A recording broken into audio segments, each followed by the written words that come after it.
Sabah samanlamış. Ne o işe başladınız ey? Oho. Şu derece köp alamayken bunu sabah. Bunun üstüne çıkıp yok alıkta da kan bay. O da fazla düzenli bunu. Neden vurursun bunu? Yalnız gelişme de gelsin. Evet falan.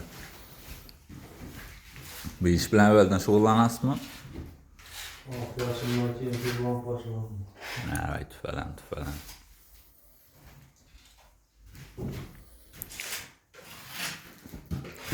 Resmi kollarınız gelişe de geldik ne?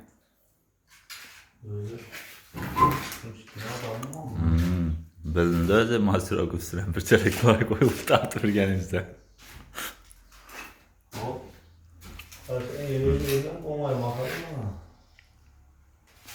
Usta bu an çeyalaya tayallar tuttum onu.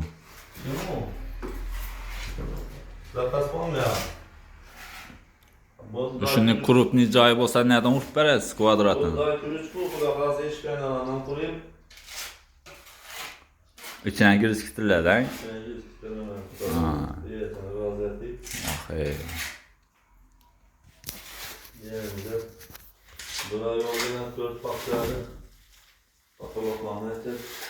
Pol patologları kalkıp tayalladınız. Onda hem meşk kolunuzdan geledi. Evet falan. Nömremi yazın ya.